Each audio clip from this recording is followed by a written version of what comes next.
Olá, boa noite. Estamos em mais um podcast Pode Tudo Trans. Eu sou Monique Miller, sou estudante de psicologia, tenho 24 anos, sou mulher travesti e estou como apresentadora do podcast Pode Tudo Trans. Nosso podcast tem como objetivo abordar nossas vivências, discutir saúde, compartilhar o trabalho realizado em prol da nossa população e falar sobre educação e atualidade. Também queremos mostrar nossas singularidades e promover a visibilidade da comunidade. Nessa noite estamos com um convidado, o Naldo Silva. Boa noite, Naldo Silva. Peço que você se apresente ao nosso podcast, por favor. Boa noite, sou Naulo Silva, eu estou hoje coordenador da CMP, que é a Central de Movimentos Populares, e também articulador político e de comunicação da Pastoral da AIDS, e também integrante da RNP, né, que fazemos o trabalho na prevenção de HIV/AIDS. Iremos às perguntas. Iremos ao tema militância e trajetória. Como começou essa caminhada no ativismo e no movimento social? Na verdade, antes da AIDS, né, são 3 décadas que eu estou em tratamento, eu já tinha atividade dentro do movimento de saúde, né, dentro das comunidades e da arte e educação, no qual eu também trabalho, né? E assim, esse trabalho, depois que eu descobri a sorologia há 30 anos atrás, esse trabalho só foi direcionado e adaptado para poder funcionar da perspectiva de trabalhar a relação da arte e educação, a militância política, junto com uma coisa que ia me atravessar, que me atravessa até hoje, que é o HIV, né? Então, a partir dessa média de 3 décadas que a gente está nesse trabalho, nessa frente, para participar de forma interessante para que as pessoas percebam, especialmente hoje, que a AIDS, por exemplo, ela não é como há 40 anos atrás, quando ela chegou, que ela chegava devastando mentes e as pessoas imaginavam que já era uma sentença de morte, e a gente sabe que a realidade ela é bem diferente. O que te levou a integrar a pastoral da AIDS?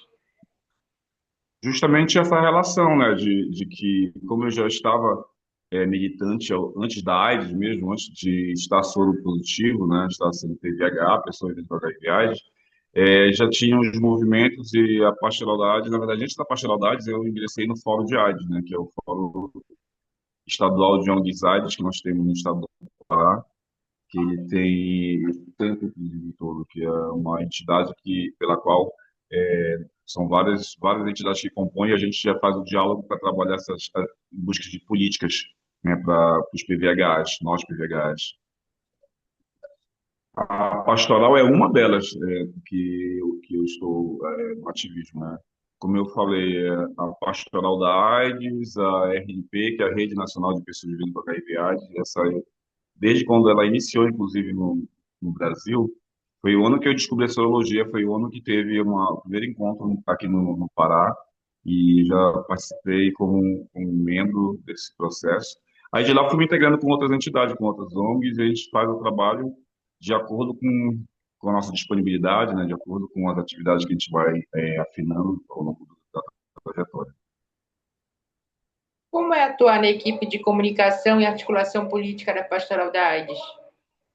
A gente faz essa articulação dentro do processo das nossas atividades, das nossas ações, né? Dentro das unidades de saúde, dos SAI, né?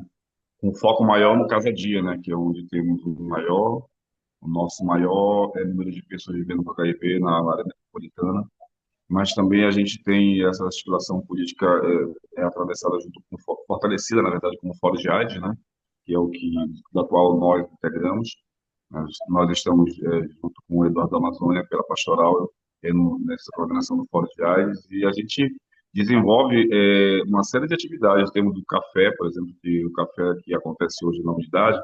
Esse café fomos nós que iniciamos com um grupo muito pequeno, no início dele, que era um grupo apenas de pessoas vivendo com HIV, né, um papo de pares, e a partir daí nós começamos a convidar outras entidades, inclusive hoje até nos dá muita felicidade que a ONG Arte pela Vida assumiu o café e a gente vai lá parceira participar eventualmente, mas assim, o café era um momento, por exemplo, onde nós tínhamos a oportunidade, nós temos, né, que acontece mensalmente, de conversar, olhar no olho dos que estão chegando, dos que estão há muito tempo também na caminhada, no processo. O que significa para você unir fé, espiritualidade e enfrentamento da epidemia? Para nós, da pastoral da área, especialmente, é que a relação de trabalhar o atravessamento da fé, né, do acreditar e possibilidades, ela faz com que a gente possa vislumbrar uma adesão ao tratamento de forma bem mais interessante, porque quando a gente tem, como na pastoral da AIDS, uma das frentes é a relação do acreditar, da fé, do foco na prevenção dos que não estão infectados e na adesão nós que estamos PDHAs, né? Então, para nós, assim, essa relação, esse fortalecimento, ele é indispensável para a garantia da nossa saúde. Iremos ao tema enfrentamento da epidemia. Uhum. Como você analisa o cenário atual da epidemia de HIV/AIDS no seu estado? Gente, a epidemia hoje, para nós, a gente, especialmente desse ano, até alguns anos atrás, a gente conseguiu sair do mapa nas primeiras colocações, né? Que isso nos deixava muito preocupados em relação preocupados e até assim entristecidos, porque como a gente tem um trabalho focado na prevenção e na manutenção, na adesão ao tratamento, para nós era de fato assim estar na colocação de primeiros colocados. A gente chegamos a alguns anos de estar em primeiro colocado de capital que mais se infecta por HIV. E hoje a gente saiu desse patamar da primeira, né? Só estamos ainda entre os 5, entre os 10, mas não estamos mais nos primeiras colocações. Então, isso significa que o trabalho que a gente faz com o movimento social, juntamente com as gestões, né, elas têm dado um certo efeito. A gente sabe que temos muito a fazer, temos pouco aparato, infelizmente.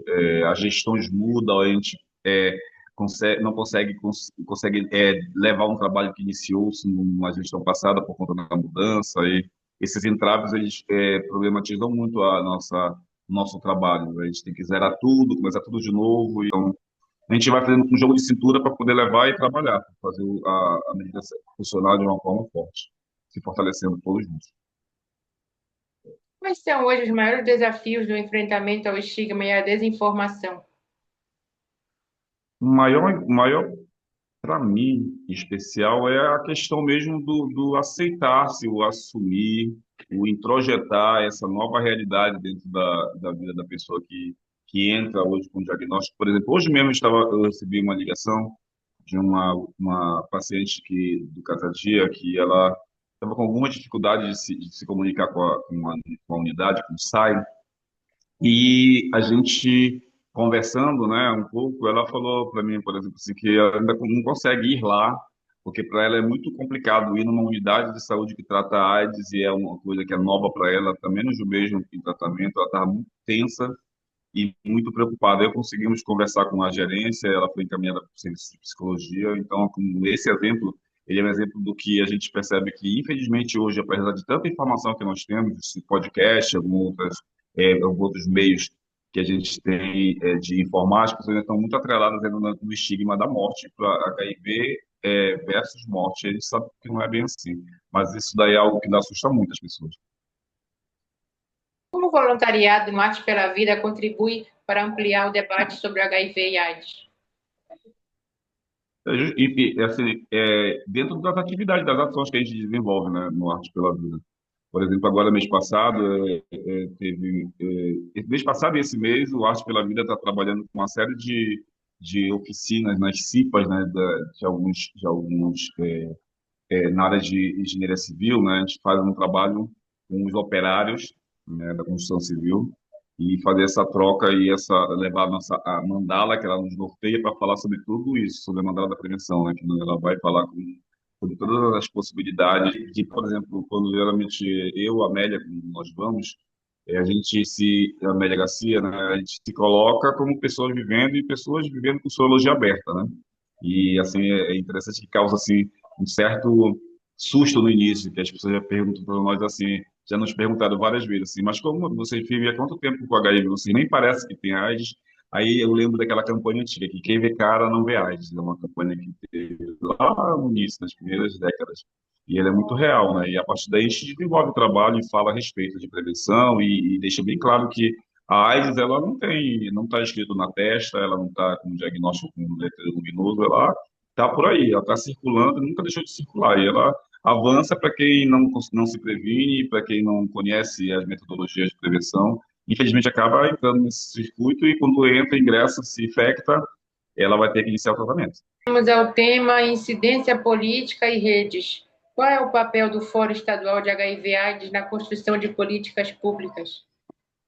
Nós temos já essas 3 décadas de existência, é um trabalho persistente com as gestões, né, que se perpassam aí, para que a gente consiga instalar. Nós temos um grande sonho de instalar, já se galgou, né, já tem uma frente parlamentar iniciada dentro da Câmara Municipal de Belém, só que ainda não tivemos ainda a força para poder instalar ela de fato. Mas já existe a possibilidade de trabalhar essa relação de articulação política dentro da Câmara, isso falando da área municipal, né? E também na esfera da Assembleia Legislativa também já temos algumas conversas nessa perspectiva, mas como eu falei anteriormente, né, infelizmente por essas mudanças de gestões, a gente não consegue dar uma continuidade. Por exemplo, nós aqui no Pará, nós temos um grande atraso perto de alguns outros capitais, por exemplo, aqui em Macapá e no Maranhão, por exemplo, São Luís. A gratuidade para a pessoa vivendo com HIV/AIDS já é garantida, por lei, por conta dessa articulação política. Nós aqui tentamos e não paramos de tentar, continuamos a tentativa para que a gente consiga via articulação política do Fórum de AIDS, garantir que as pessoas que não têm possibilidade de chegar até a unidade ter essa garantia mínima de deslocamento, que é uma das lutas. Fora a luta para a melhoria dos espaços físicos, para a garantia de técnicos dentro das unidades, que a gente sabe que tem muito problema. As reformas, por exemplo, a Unidip já está quase 3 anos em reforma e está trabalhando em sistema reduzido, de escala de profissionais. As nossas unidades, por exemplo, a unidade AUAT, a nossa unidade de atendimento terapêutico, que é a casa de acolhimento, foi sucateada e hoje ela está quase fechando e é uma luta que a gente tem constante para que ela não feche, porque tem pessoas que chegam no interior, não tem onde ficar, e essa casa atendia com qualidade as pessoas que vinham dessas localidades bem distantes do Pará para fazer atendimento aqui. Então, são muitas lutas e muitas frentes que a gente vem articulando ao longo dessas 3 décadas. Como funciona a sua atuação dentro da Rede Nacional de Pessoas Vivendo com HIV/AIDS RNP+. Quando se trata de RNP, né, porque RNP, como é o nome, Rede Nacional de Pessoas Vivendo, é trabalhar mais a questão dos pares mesmo, é papo de pares, a gente chegar com quem tem vírus, os que, por exemplo, os que são, como a gente chama de velha guarda da AIDS, né, que já estão em tratamento há algumas décadas, alguns anos, para garantir que essas pessoas não falhem no tratamento, que elas garantam a continuidade da adesão ao tratamento e chegar a fazer a acolhida dos que estão chegando, né?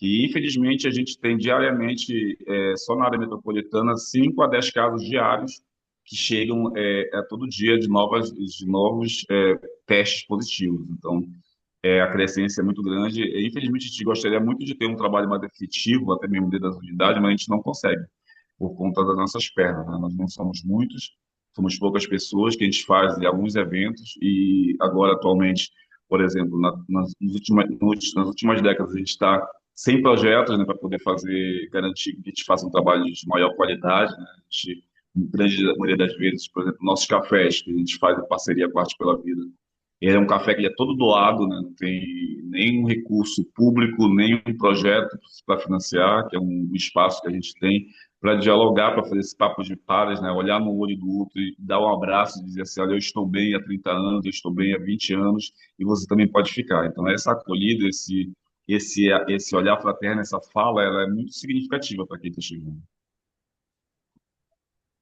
O que significa fazer prevenção casa a casa e no cotidiano das comunidades?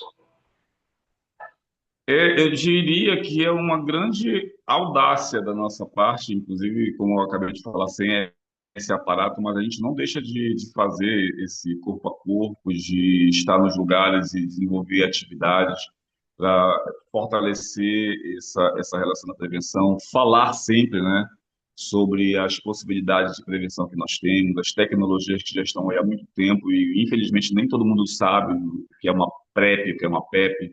Tem locais que ela não está disponibilizada ainda também. Então, assim, temos muitos problemas a gente enfrenta, na verdade, muitos entraves por falta de chegar nos lugares. Olha, eu estive lá nesse território do MST, aqui em Paraupebas. Então, e muitas coisas, quando encerrou a atividade da roda de conversa, muitas pessoas vieram me procurar e me perguntar coisas assim básicas, né? São coisas tipo onde pode fazer como é que faz esse remédio, essa medicação? Então, as dúvidas são muitas. Então, a gente percebe que, infelizmente, por falta de pernas e por falta de projetos para poder esclarecer, a população fica muitas vezes desinformada, sem esse conhecimento, né? E poderia ser menos um caso de HIV positivo, por exemplo. Como você articula diálogo entre a sociedade civil e o poder público? Através do Fórum de AIDS, né, que a gente tem essa frente direta, né, a gente faz parte também dos comitês, Comitê de Mortalidade Infantil, Comitê de Tuberculose, e dos conselhos de saúde, Conselho de Assistência Social. Então, a partir desses órgãos que nós temos, estamos entrando já há algum tempo para poder garantir que a gente tenha esse trabalho fortalecido para que a gente tenha a nossa, não diria categoria, mas os nossos pares tendo esses acessos dentro do município, dentro do estado do Pará. Já viveu algum momento marcante em audiências, conferências e espaço de controle social? Há muitos, diversos mesmo. Eu digo que um dos que foram muito marcantes foi quando o Casa Dia estava sendo sucateado, né, na gestão passada, e a gente teve que fazer barricada na frente da unidade, chamar a imprensa para poder garantir com que tivesse o mínimo de dignidade para os usuários e ter o mínimo de segurança, que o Casa Dia fica numa área que é considerada zona vermelha, na área metropolitana. E assim já teve tiveram muitos assaltos assim da própria casa, duas ou três vezes assaltaram lá dentro e depois roubaram as estruturas. Então nós estávamos muito preocupados com essa falta de segurança que ocorreu nessa última gestão, o último prefeito. E nós chamamos a imprensa, forçamos, conseguimos, através da força da união dos movimentos sociais, fazer com que o secretário nos ouvisse e desse uma solução, porque a gente estava sem esse serviço já há muito tempo e a gente já tivemos, o Casadia, por exemplo, teve problemas de assaltos de materiais básicos para atendimento e assim, se continuasse dessa forma, e quando teve essa denúncia, esse momento que eu considero um dos mais fortes, já tinha sido o terceiro assalto, aí depois disso foi se resolvendo com calma e hoje, graças a Deus, a gente está com o Casa Dia funcionando, porque se tivesse um assalto mais pleno, e poderia até parar o atendimento. Aí já imagina parar um atendimento para mais de 12 mil usuários, isso é uma catástrofe. Iremos ao tema vivência, cuidado e futuro. Como você cuida da sua saúde emocional atuando diretamente no enfrentamento da epidemia? Bem, eu especialmente, apesar dos meus 30 anos, eu sempre faço acompanhamento psicológico, né, que todo site tem, acompanhamento psicológico, acompanhamento nutricional, acompanhamento odontológico. Na verdade, eu costumo utilizar todo o serviço, né? Todos os serviços. Serviço social, nutrição. Eu penso que a relação de quando o usuário ele entende que a equipe multiprofissional ela tem uma função importante e é uma coisa que eu sempre faço. Eu gosto de fazer para buscar estar bem, para as pessoas observarem que eu estou bem e eu gosto sempre de veicular que eu estou bem porque eu estou em acompanhamento com a equipe técnica, porque sem a equipe técnica eu acredito que talvez eu não teria a qualidade de vida que eu tenho hoje, em relação ao meu tratamento, à qualidade de vida que eu busco ter sempre. A gente sabe que nós temos entraves, não é sempre 100%, porém, a qualidade quando a gente tem, no caso, quando a gente se propõe a estar acompanhando, os técnicos que sempre estão se reciclando, para poder nos atender, eu digo que isso daí é um grande salto para que tenha qualidade na adesão ao tratamento. Que mudanças você considera urgentes nas políticas públicas de HIV/AIDS? Olha, para mim, as mudanças seriam garantir que os espaços tenham, primeiramente, todos os técnicos funcionando, para que a gente tenha a maior acessibilidade dos usuários, de nós pacientes dentro do serviço, garantir que esses técnicos funcionem de forma qualitativa, garantir exames, que existem alguns exames que às vezes não tem dentro da unidade, tem falta, então seria a integralidade do trabalho funcionando, o SUS funcionando, porque o SUS é belíssimo, ele é maravilhoso. Só que a gente esbarra, infelizmente, nessa relação de que a gente, muitas vezes, a coisa fica travada por falta de, às vezes, um exame que não chega, um material que deixa de existir, uma medicação que está em falta. Então, essas questões, elas são questões que nos preocupam e nos deixam muito atentos sempre para fazer com que todos tenham garantia ao direito, né, que é a saúde. Como envolver mais juventudes e comunidades periféricas nessa luta? É uma grande audácia, é um grande desafio que nós temos, né? A gente tem hoje a rede de jovens, que é a rede de jovens, junto com alguns outros. Eu digo a rede de jovens especial, que é a rede de jovens é o que trabalha a rede de jovens de pessoas vivendo com HIV/AIDS, né? Eles têm um trabalho muito legal, mas ainda tímido, porque o jovem ainda tem essa relação que eu não quero aparecer, eu não quero me mostrar, porque se eu me meter num grupo, grupo de quem tem HIV, outra figura vai saber, um ex-namorado meu vai saber, uma ex-namorada minha vai saber. Então, assim, existe ainda muito essa questão. Mas a gente sempre busca fazer atividades em parceria para que a coisa possa fluir. Mas, assim, a gente, infelizmente, uma, não tem, assim, muitas pessoas nesse processo de trabalho, porque as pessoas têm medo, né, de chegar no movimento social. Tem muitas pessoas que têm até perfil, mas não conseguem estar conosco por conta de não ser identificado por outras pessoas e ficar com medo mesmo de expor a sorologia. Que mensagem você deixaria para quem está começando agora na militância em defesa da vida?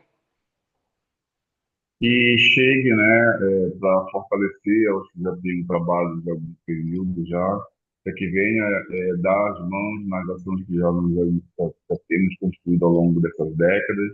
E seja muito bem-vindo. E nós precisamos de mãos para poder somar e seguir caminhando para que a gente consiga fazer com que as infecções diminuam, que as pessoas que estão em tratamento continuem, não desistam, que a gente siga com projetos que fortaleçam o trabalho que a militância da AIDS vem desenvolvendo ao longo dessas 3 décadas do Estado do Pará e venha abraçar e caminhar junto conosco.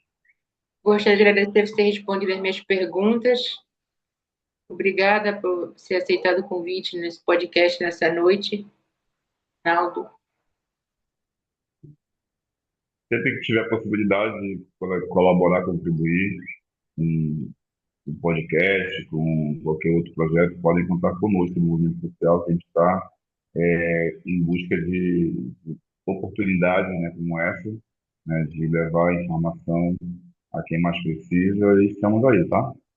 Estamos na luta. Obrigada, Naldo. Obrigada a você também que acompanha aqui nós pela plataforma do Pode Tudo Trans. E é isso, mais um podcast nessa noite. Entrevistado Naldo Silva. E é isso, família, mais uma entrevista. Não se esqueça, vocês não estão sozinhos. Há uma família esperando por você, a família Hope.